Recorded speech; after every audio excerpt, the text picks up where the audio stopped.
आज के सेशन में हम लोग करने वाले हैं आरआई।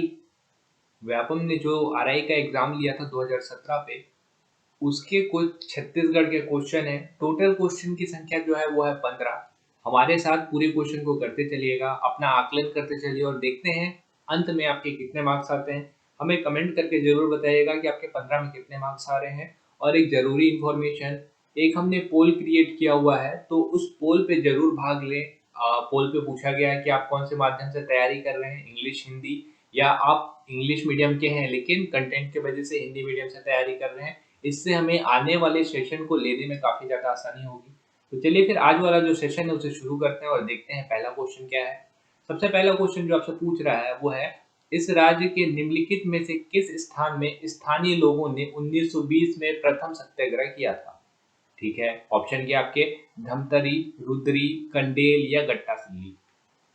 तो जो इसका सही आंसर है, सही आंसर इसका हो जाएगा कंडेल नहर सत्याग्रह 1920 में किया गया था, जुलाई। इसे पहला सत्याग्रह कहा जाता है और इसके लीडर का नाम क्या था, पंडित सुंदरलाल शर्मा जी। ठीक है, सुंदरलाल शर्मा जी, इन्होंने लीड किया था इसे। और ये वही सत्याग्रह है जहाँ पे जब बात नहीं बन रहा था तो पंडित सुंदरलाल शर्मा बंगाल गए, वहां से गांधी जी को आने का निमंत्रण दिया था। और गांधी जी जब आ रहे थे तो रायपुर में थे वो, याद रखिएगा इसे, क्योंकि क्वेश्चन भी सीजीपीएससी ने पूछा हुआ था। रायपुर में थे उस टाइम पे। कंडेल नहर सत्याग्रह को अंग्रेजों ने मतलब अपनी हार मान ली और कंडेल नहर सत्याग्रह वहां पे खत्म हो गया। उसके बाद फिर पहला छत्तीसगढ़ आगमन हुआ था, इसी वजह से हुआ था गांधी जी का, कंडेल नहर सत्याग्रह की वजह से। इसमें भाग लेने के लिए आ रहे थे लेकिन उनके आने से पूर्व भी अंग्रेजों ने अपनी हार मान ली। दूसरे क्वेश्चन में आते हैं, इस राज्य के निम्नलिखित में से किस करद राज्य में ब्रिटिश शासनकाल में दो आदिवासी विद्रोह हुए। करद, करद का मतलब क्या होता है, फ्यूडिटरी। अब प्रिंसली स्टेट बोल लीजिए इसे, मतलब रियासत। राजनांदगांव, कांकेर, बस्तर या कवर्धा। तो इसका जो सही आंसर है वो होना चाहिए, देखिए, सबसे ज्यादा विद्रोह जो हुए हैं पूरे तरीके से वो हुए हैं बस्तर में ही। ठीक है, तो इसका जो सही आंसर है वो बस्तर ही होना चाहिए। अगला, इस राज्य का सबसे ऊंचा पाट है। यहाँ पे भी पार्ट लिखा हुआ है, तो प्लेट्यू होना चाहिए था। सबसे ऊंचा पार्ट है Jarang part, main part, Jaspur part या सामनी पार्ट। अब आप याद करिए कि इससे पहले जब हमने पटवारी का क्वेश्चन किया था तो एग्जैक्ट सेम क्वेश्चन ये था। पटवारी का एग्जाम जो है 2019 में हुआ, ये वाला पेपर 2017 में हुआ। तो इससे हमको समझ में आता है कि हमको लास्ट ईयर के पेपर करके जाने हैं। क्यों? क्योंकि ये डायरेक्ट क्वेश्चन फंस रहा है। देखिए, अब इसका जो सही आंसर है आप सबको पता है क्या होगा, सामरी पार्ट। सामरी पार्ट जो है वो है छत्तीसगढ़ का सबसे ऊंचा पार्ट। ठीक, सामरी पार्ट क्यों? क्योंकि यहाँ पे एक चोटी है, मतलब जो पीक है इसका, उसका नाम है आपका गौर लाटा, जो कि है 1225 मीटर का सबसे ऊंची चोटी गौर लाटा, जो कि सामरी पार्ट पे है। और यहाँ जसपुर पार्ट से क्या क्वेश्चन बनता है आपका कि छत्तीसगढ़ का सबसे बड़ा पार्ट पूछेगा तो वो है आपका जसपुर पार्ट। ठीक, मेन पार्ट, इसे छत्तीसगढ़ का शिमला कहा जाता है। जारंग पार्ट यहाँ बॉक्साइट का मैदान, बहुत बॉक्साइट है यहाँ पे। अगला आते हैं अगले क्वेश्चन पे, मैचिट है। देखिए, इस राज्य का शिमला, अब देखिए ऊपर वाले क्वेश्चन से ही बन जाएगा। इस राज्य का शिमला को अगर हम लोग जोड़े तो हमको पता है कि इस राज्य का शिमला जो है वो है मेन पार्ट। तो ए का 3 होना चाहिए। तो ए का 3 से ही निकाल के देखिए क्या आंसर निकल रहा है। ए का 1, एक का 2, एक का 3, एक का 4, ये रहा। देखिए ए का 3 ये रहा। एक बार क्रॉस चेक कर लेते हैं। इस राज्य का चित्तौड़गढ़, चित्तौड़गढ़ तो लाफागढ़ को बोलते हैं, मतलब डी का सेकेंड होना चाहिए। तो डी का सेकेंड, डी का सेकेंड ये रहा। तो मतलब ये वाला जो है आपका सही हो जाएगा। तो इसका सी जो आंसर है वो सही हो जाएगा। तो इस टाइप से भी आप निकाल सकते हैं। इस टाइप के जो क्वेश्चन है, जितने भी न्यू कमर्स हैं, वो भागिएगा मत, डरिएगा मत। ये वाले क्वेश्चन का सबसे इजी ये वाले क्वेश्चन होते हैं। ठीक है, आपको सिर्फ एक पता है तो एक से पूरा आंसर निकल जाता है, बाकी सारे जो रहते हैं वो एलिमिनेट हो जाते हैं। अगले क्वेश्चन पे आते हैं, which of the following district has the lowest population density in this state according to census 2011। 2011 के हिसाब से पूछा है, ध्यान रखिएगा कि सबसे कम जनसंख्या घनत्व कौन से जिले का है। सबसे कम जनसंख्या घनत्व, दंतेवाड़ा, सुकमा, नारायणपुर या बीजापुर। तो 2011 के हिसाब से पूछा है, ध्यान रखिएगा। 2011 के हिसाब से सबसे कम जो जनसंख्या घनत्व है वो होना चाहिए आपका नारायणपुर। देखिए एरिया बहुत बड़ा है नारायणपुर का और बहुत कम लोग रहते हैं, ठीक। और 2011 के हिसाब से देखेंगे तो दुर्ग है शायद जहाँ पे सबसे ज़्यादा जनसंख्या घनत्व है, सबसे ज़्यादा है। और जो नया डेटा है उसके हिसाब से जांजगीर चांपा जो है वहाँ पे सबसे ज़्यादा जनसंख्या घनत्व है।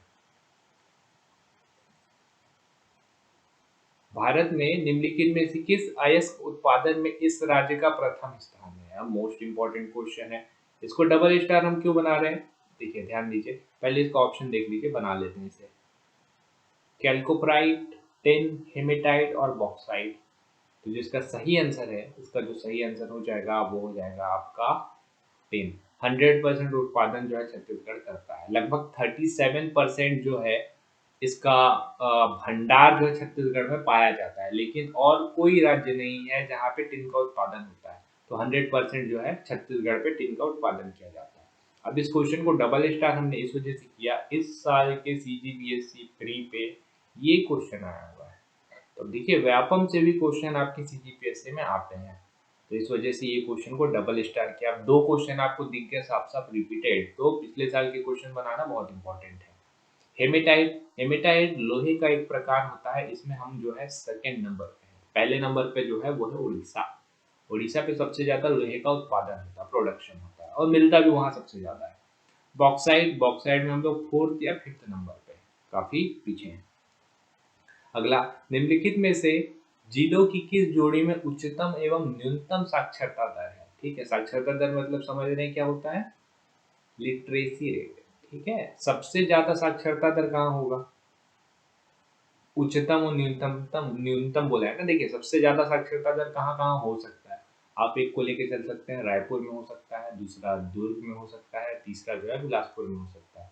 ठीक, क्योंकि ये शहरी एरिया है तो सबसे ज्यादा यही होना चाहिए। सही है, तो देख लीजिए रायपुर है क्या? कहीं पे रायपुर है। दुर्ग है क्या? दुर्ग भी है। ठीक, तो ये दो ऑप्शन तो हट जा रहे हैं ना, तो इनको हटाइए पहले। रायपुर दुर्ग, देखिए राय दुर्ग और कोंडागांव, और दुर्ग और सुकमा, और रायपुर और कोंडागांव। इसका जो सही आंसर है वो हो जाएगा आपका ये, सबसे ज्यादा जो है दुर्ग और सुकमा। दुर्ग में सबसे ज्यादा और सबसे कम सुकमा में। दुर्ग क्यों? क्योंकि दुर्ग को ज्ञान की राजधानी बोलते हैं, ठीक है, और सबसे ज्यादा शहरी लोग भी यही बात करते हैं, तो दुर्ग जो रहेगा आपका आंसर हो जाएगा। इससे हम लोग को एक चीज और समझ में आ रहा है, 2011 की जनगणना से दो क्वेश्चन इन्होंने दे दिया है। ठीक, तो अब तो 2011 की जनगणना का बहुत ज्यादा खास महत्व रह नहीं जाएगा अगर आपका 2021 वाला जनगणना आ जाता है कुछ समय पे। ठीक है, इस राज्य में लोकसभा की कितने सीटें हैं? 11, 12, 13 या 14? तो इसका जो सही आंसर है लोकसभा की 11 सीटें, जिसमें से आपका 6 सीट जो है वो जनरल के लिए है, और एसटी के लिए जो है वो 5 सीट, और एक सीट जो बच गया वो है आपका एससी के लिए। इसे भी याद रखिएगा, कभी कभी इससे भी क्वेश्चन बन जाता है। ठीक है, राज्यसभा की सीट पूछेगा तो टोटल 5 सीट है, और फिर अगर आपसे विधानसभा की सीट पूछेगा तो टोटल हमारे पास 90 सीट है। एंग्लो इंडियन को जोड़ देंगे तो 91, लेकिन एंग्लो इंडियन मतलब चुने हुए नहीं आते हैं। ठीक है, ये तो वो होते हैं, नॉमिनेट होते हैं ना। भोजली के संबंध में क्या सही नहीं है? क्वेश्चन को अच्छे से समझिएगा, ये इंपॉर्टेंट क्वेश्चन है। यह इस राज्य का एक गीत है, यह भूमि जल से संबंधित गीत है, यह किसानों के द्वारा गाया जाता है, उपरोक्त में से कोई नहीं। तो इसका आंसर लगाइए, उसके बाद फिर मैं आपका आंसर बताता हूँ इसका क्या होगा। इसका जो सही आंसर है, चलिए पहले इसे देख लेते हैं। यह इस राज्य का एक गीत है, जी हाँ ये इस राज्य का गीत है, तो ये तो सही है, गलत तो नहीं है। इसे रक्षाबंधन के दूसरे दिन गाया जाता है, ओ देवी गंगा लहर तुरंगा, गाना ऐसा है। ठीक है, यह भूमि जल से संबंधित गीत है। किसी ने देखा है अगर भोजली तो उनको पता होगा कि हाथ में एक कलश टाइप का रखते हैं, इस टाइप से इसमें उगाया जाता है, धान रहता है शायद, धान को उगाया जाता है, फिर इसको बाद में बहा भी दिया जाता है। तो भूमि जल से संबंधित तो है ये, सही है। उसके किसानों के द्वारा गाया जाता है, तो उपरोक्त में तो कोई नहीं तो होगा ही नहीं ना, क्योंकि दो तो सही हो गए हैं, तो उपरोक्त में से कोई नहीं तो हो ही नहीं सकता। तो लास्ट क्या बच गया? किसानों के द्वारा गाया जाता है, जी नहीं, ये पूर्णतः किसानों के द्वारा नहीं गाया जाता। किसान भी मनाते हैं, लेकिन ऐसा नहीं है कि सिर्फ किसानों के द्वारा गाया जाता है। तो ये वाला जो है आपका सही हो जाएगा, C number, it is sung by farmer, ये वाला सही नहीं है। आगे आते हैं, निम्नलिखित में से कौन सा प्राधिकारी इस राज्य का संवैधानिक प्रमुख होता है? मुख्य न्यायाधीश, महाधिवक्ता, राज्यपाल और लोकपाल। इसका आंसर कहाँ से निकल के आएगा? राष्ट्र का कौन होता है? प्रेसिडेंट होता है ना। तो वैसे ही राज्य का कौन होगा? राज्यपाल होगा। अगला क्वेश्चन, इस राज्य में पंचायती राज व्यवस्था के कितने स्तर कार्यान्वित हैं? 2 स्तर, 3 स्तर, 4 स्तर या उपरोक्त में से कोई नहीं। देखिए इस टाइप का सिंपल क्वेश्चन पंचायती राज में आता है आपका व्यापम में। बहुत ज्यादा हार्ड क्वेश्चन नहीं है, आपको बेसिक भी पता है तो आप आराम से बना लेंगे कि 3 स्तर है यहाँ पे। ठीक है, ग्राम पंचायत, फिर पंचायत, उसके बाद फिर जिला पंचायत। ठीक है, 3 ही होते हैं यहाँ पे। ग्राम सभा मत कर दीजिएगा, ग्राम सभा इस तरह नहीं है। ठीक है, ग्राम सभा मत कर दीजिएगा, ग्राम सभा इस तरह नहीं है। ग्राम पंचायत, पंचायत समिति और फिर जिला पंचायत, 3 होते हैं। और एक चीज और बता दूं मैं आपको, 20 लाख, किसी भी राज्य में अगर 20 लाख से ज्यादा है तब 3 स्तर बना सकते हैं या 3 से ज्यादा बना सकते हैं। लेकिन अगर 20 लाख से कम है तो वहां पे सिर्फ 2 स्तर होंगे। तो आप क्या कमेंट करके बता सकते हैं, एक राज्य ऐसा है जहाँ पे 4 टायर, मतलब 4 स्तरीय पंचायती राज चलता है। तो ये हमें कमेंट करके बताइएगा कि कौन सा वो राज्य है जहाँ पे 4 स्तरीय पंचायती राज का संचालन होता है। और आपको पता होगा तो 2 स्तरीय भी बताइएगा, 2 स्तरीय वाले भी हैं कुछ। ठीक है, आगे आते हैं। इस राज्य के स्वतंत्रता सेनानी डॉक्टर राधाबाई का किससे संबंध नहीं है, पूछा है। ठीक है, तो डॉक्टर राधाबाई महिला उत्थान, अस्पृश्यता निवारण, गांधी जी के आंदोलन में और चिकित्सा शिक्षा इंग्लैंड से प्राप्त की है। तो 4 में से कोई एक बताइए, इसका आंसर क्या होगा। ठीक है, आंसर लगा लिया आपने। इसका जो सही आंसर है वो हो जाएगा आपका ऑप्शन नंबर डी। ठीक है, उन्होंने चिकित्सा शिक्षा इंग्लैंड से प्राप्त की है। अब देखिए इनके बारे में सुनिएगा, क्योंकि ये छत्तीसगढ़ की प्रथम महिला स्वतंत्रता संग्रामी में से एक है। ठीक है, शुरुआत की जो स्वतंत्रता संग्रामी थी उनमें से एक है। तो बहुत इंपॉर्टेंट है ये। सबसे पहले 9 साल की उम्र में ही, मतलब इनका बचपन में शादी हो चुका था और 9 साल की उम्र में ही ये विधवा भी हो गई थी। तो ये जो डॉक्टर दिख रहा है ना इनका, जो डॉक्टर का टाइटल है, ये दाई के तौर पे ऐसा काम करती थी। तो लोग इनको इतना ज़्यादा पसंद करते थे कि इनको डॉक्टर की एक पद दे दिया गया था, मतलब उपाधि टाइप से, इतना ज़्यादा केयर करती थी इन लोगों की। तो इस वजह से इनका आंसर जो डी हो जाएगा। ये महिला उत्थान में भी बहुत ज़्यादा काम की है, मतलब छुआछूत को लेके भी बहुत ज़्यादा काम की है। साथ में अस्पृश्यता, महिला उत्थान के लिए तो इनका जो सबसे प्रमुख कार्य है वो है वैश्यावृत्ति। उस टाइम पे वैश्यावृत्ति चलता था, तो वैश्यावृत्ति को खत्म करने के लिए इन्होंने काम किया था। तो महिला उत्थान के लिए तो डेफिनेटली काम किया है। अब गांधी जी के आंदोलन, अगर स्वतंत्रता सेनानी है तो गांधी जी के आंदोलन में तो होंगे ही। अस्पृश्यता निवारण, तो जो छुआछूत वाले लोग थे उनके उनके जगह पे जाके वहां पे झाड़ू लगाती थी। ठीक है, तो हाँ, अस्पृश्यता के लिए भी इन्होंने काम किया है। काफी इंपॉर्टेंट फिगर है ये, इनके बारे में अगर आपको टाइम मिले तो गूगल पे सर्च करके जरूर पढ़िएगा। आगे आते हैं। अगला क्वेश्चन है, इस राज्य में कलचुरी वंश के शासन का संस्थापक इनमें से कौन था? तो कलचुरी वंश का शासन, ठीक है, शुरुआत हुआ था आपका 1000 एडी पे, ये हमें पता है। आगे आते हैं। कलिंग राज, कमल राज, कोकल देव और रत्नदेव। तो कम इसका जो सही आंसर है, पहले आप एक बार ट्राई कर लीजिए। इसका जो सही आंसर है वो आपका कलिंग राज। ठीक है, इसमें पूछा है कलचुरी वंश की स्थापना इस राज्य पे किसने की थी?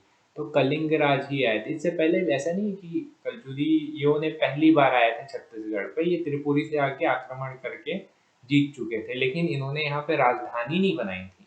राजधानी बना के यहाँ संस्थापक का जो काम किए हैं वो है आपके कलिंग राज।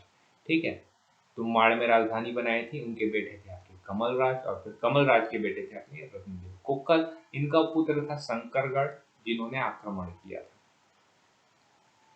अगला, इनमें से किस भोसला शासक के शासनकाल में इस राज्य में सूबा व्यवस्था लागू की गई थी? बिम्बाजी भोसले, वेकनजी भोसले, चमड़ाजी भोसले या परसुजी भोसले? तो जिसका सही आंसर है वो हो जाएगा आपका बिम्बाजी के बाद जो आए वेकनजी भोसले। देखिए सूबा व्यवस्था जो है अब लागू कब किया जाएगा, जब आपको यहाँ से शासन ही नहीं करना है।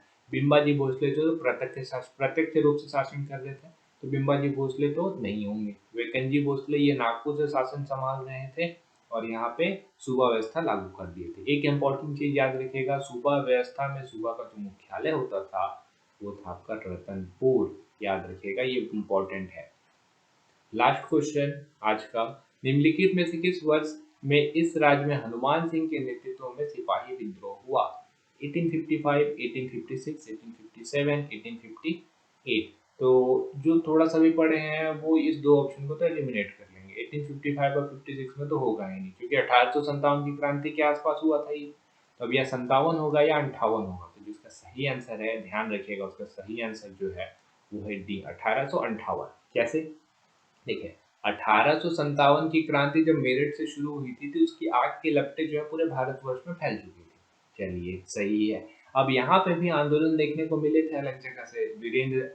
वीर नारायण सिंह जो है उनका विद्रोह हो गया था, फिर कल्याण साय का विद्रोह हो गया था, बहुत सारे अलग अलग टाइप के विद्रोह आपको देखने को मिले थे। तो 1858 में क्या हुआ था, विद्रोह इतना ज्यादा हो जा रहा था कि नागपुर था, यहाँ पे नागपुर से विद्रोह को दबाने के लिए एक बटालियन की टुकड़ी बुलाई गई थी, कहाँ पे? रायपुर पे। लेकिन इस बटालियन की टुकड़ी पे ही जो थे आपके हनुमान सिंह थे, और ये हनुमान सिंह जो है मंगल पांडे से बहुत ज्यादा प्रभावित थे। ठीक है, मंगल पांडे से बहुत ज्यादा प्रभावित थे। इसके बाद अपने सार्जेंट सिडविल की हत्या कर दी और वहां पे विद्रोह कर दिया था। हालांकि विद्रोह बहुत जल्दी शांत कर दिया गया, लेकिन हनुमान सिंह किसी के हाथ नहीं आया। तो ये विद्रोह हुआ था 1857 की क्रांति को दबाने के लिए। 1858 में जनवरी के टाइम पे बुलाया गया था एक सैन्य टुकड़ी को, और इसी सैन्य टुकड़ी पे थे मंगल पांडे। तो इसका आंसर हो जाएगा 1858। ठीक है, तो उम्मीद करता हूँ आपको ये जो टोटल 15 क्वेश्चन है, आपने अच्छे क्वेश्चन अटेम्प्ट किए होंगे, और आपका इसमें 12 से 13 तो आ ही रहा होगा। अगर इतना नहीं आ रहा है तो आपकी प्रिपरेशन वीक है, और जिनका 13 से 14 आ रहा है उनकी प्रिपरेशन काफ़ी अच्छी है। ठीक है, काफ़ी अच्छी है आपकी प्रिपरेशन। और जिनका 12 से नीचे आ रहा है वो अपने प्रिपरेशन में ध्यान दें। आने वाले टाइम पे हम लोग और भी इस टाइप के वीडियो करेंगे, और एक स्ट्रेटेजी वीडियो भी आने वाली है। तो चैनल में जो नए हैं चैनल को सब्सक्राइब कर लें और बने रहिएगा, और इसी तरीके के और भी अच्छे कंटेंट के लिए। चलिए फिर मिलते हैं अगले वीडियो पे, तब तक के लिए आपका बहुत बहुत थैंक यू।